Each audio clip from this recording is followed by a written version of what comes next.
everyone.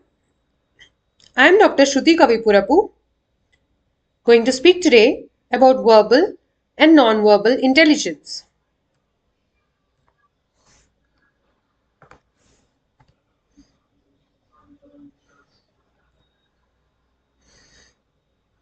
What is verbal intelligence? When you can talk, when you can listen, when you can understand and write it, as well as explain. These are all the parts of verbal intelligence. They are the part of everyday daily communication. What are the key components? One is when you are speaking, you should be able to clearly pronounce. When you are listening, you should be clear about what you are hearing. And when you are listening to something, if you understand it perfectly and how you explain yourself, what kind of words do you use? These are all the parts of language proficiency. No matter any language. In verbal comprehension, if you're talking in jumbled way or if you're talking in low voice or if you're talking the same point 2 to 3 times, that means the other person is not able to understand and you're trying to repeat it in your own way, but it is not getting comprehended. Why? Because you need to frame the sentence in your mind and then explain. When you do that, everything is very clear.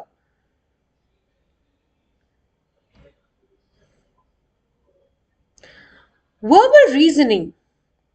This is helpful for daily problem solving as well as logical conclusions. This is the ability of thinking clearly and able to understand what the other person is trying to say.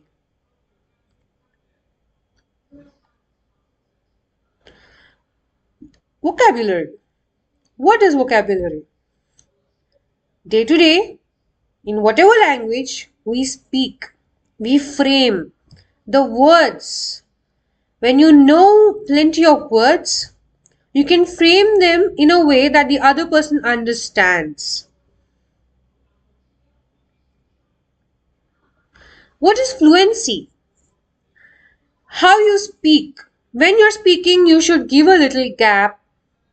You should be able to express it clearly and you should pronounce every word clearly.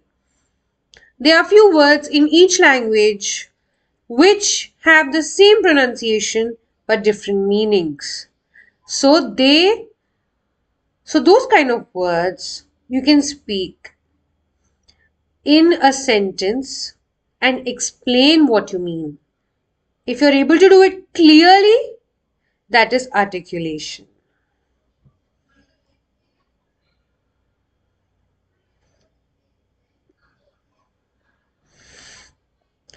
So what is non-verbal intelligence? It is a skill recognizing and interpreting non-verbal cues. So when someone is standing in front of you and trying to speak to you, you observe their body language. That is nothing but non-verbal intelligence.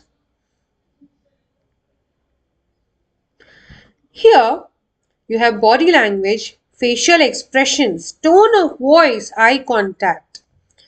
All come together to convey emotions, intention behind the emotions, how they are behaving, that is attitude, enhancing interpersonal communication. So when your body language is clear, that means it is posture, gestures, facial movements and the reactions to everything. When you're able to show yourself in positive way, then the other person is also positive. If you're showing it in a negative way, that only shows that you're discomfort and you're dishonest.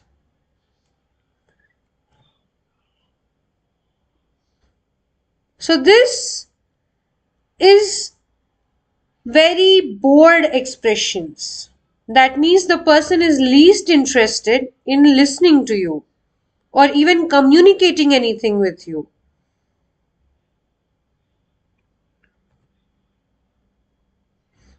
Facial expressions convey vast range of emotions like happiness, anger, confusion.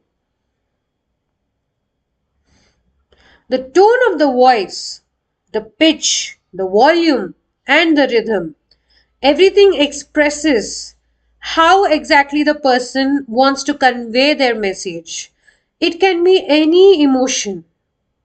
When a person is sitting, you can see their body language, you can listen to the tone of voice and the way how they give their vocabulary, how they speak to you.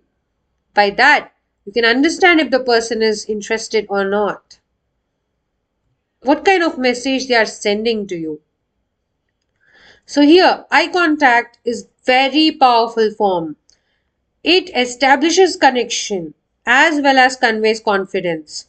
Eye contact, you can do it with any animal. It does not only mean humans. When you directly focus on anyone, you establish a connection, you try to convey your confidence and you try to show your attentiveness.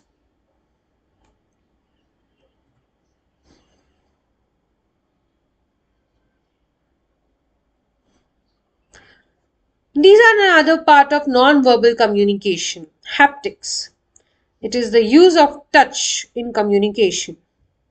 A firm handshake demonstrates confidence.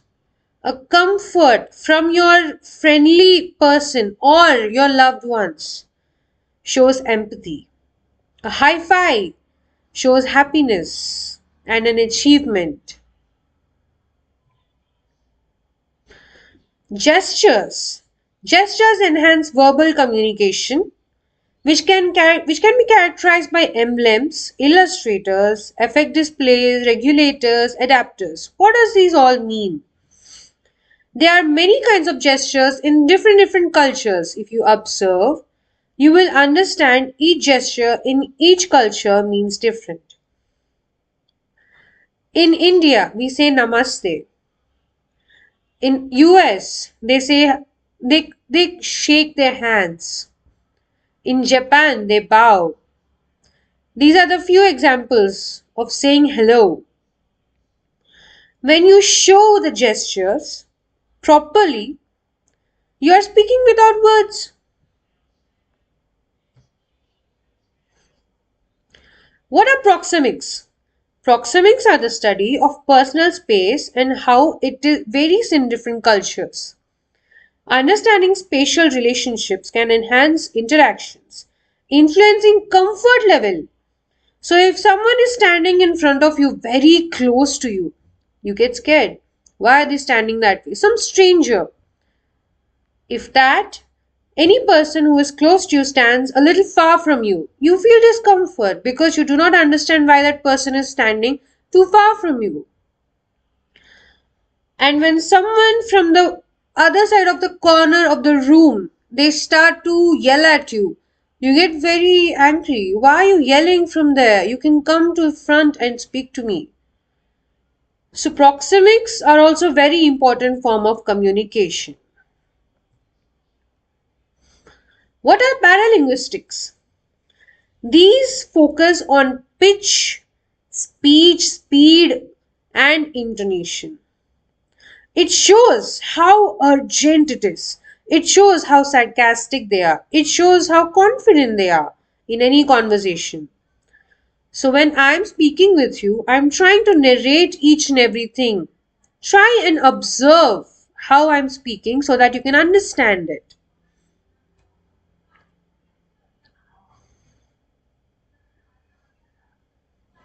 What is the role of verbal intelligence? It helps you clearly express what you want to say and keep the other person engaged.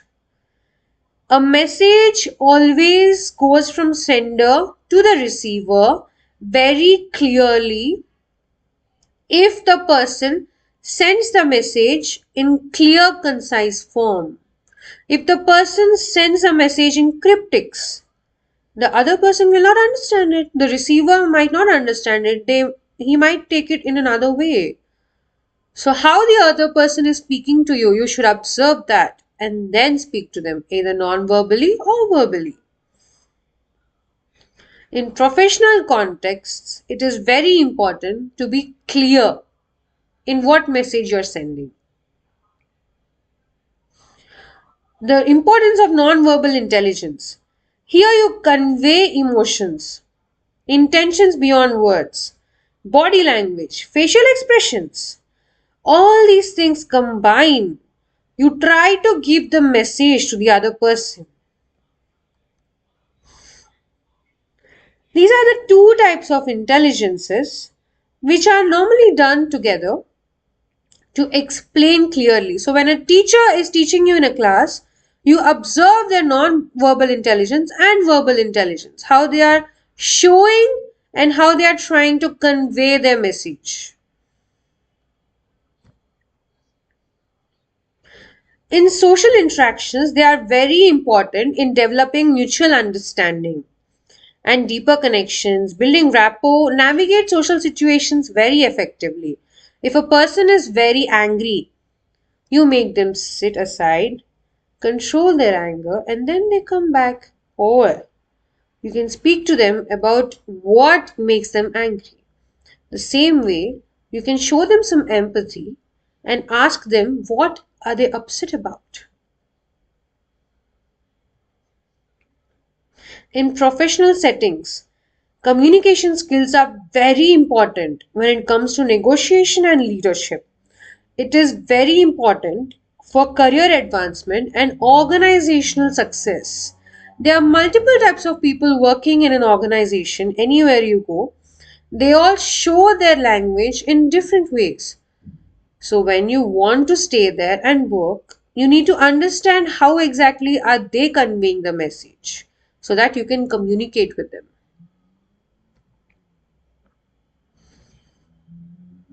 Let's see a few common communication disorders in children. So there is speech impairment. Speech impairment refers to lag in development. So there are few development disorders like fluency disorder. Many people have stuttering in early age and then cluttering. They might not be able to clearly speak. And there are few articulation disorders like thister, wabbit. They can't pronounce few words. There is dysarthria, means there is motor speech disorder. Their voice itself does not come out properly. There are voice disorders. Because of the change in the voice and the vocal cords, their voice may be very hoarse or very high pitched. There are few facial muscles which have some disorders because of which they can't speak clearly, or they have a lot of saliva, or they might not pronounce few words. Common learning disability is dyslexia. Here, individuals struggle with accurate word recognition, spelling, and decoding it. Despite having average or above average intelligence, they might have this. Stuttering is another common disorder where people repeat or prolong the sounds. So, this normally children may outgrow it with speech therapy in later on age. Autism. This is another disorder where communication is impaired. The child may not be able to hear properly, understand the social cues, might not be able to comprehend, might not be able to hear or even talk anything. anything is possible here. There are many types of autism disorders. Apraxia. Apraxia of the speech is motor speech disorder where individuals have difficulty planning and coordinating the movements. That means children might need specialized speech therapy to improve their communication abilities. They might not understand and try to speak the same language, but they are speaking something else. That means they are not able to comprehend. So they might need a little more speech therapy. Thank you everyone for listening to this lecture. Stay tuned in for more.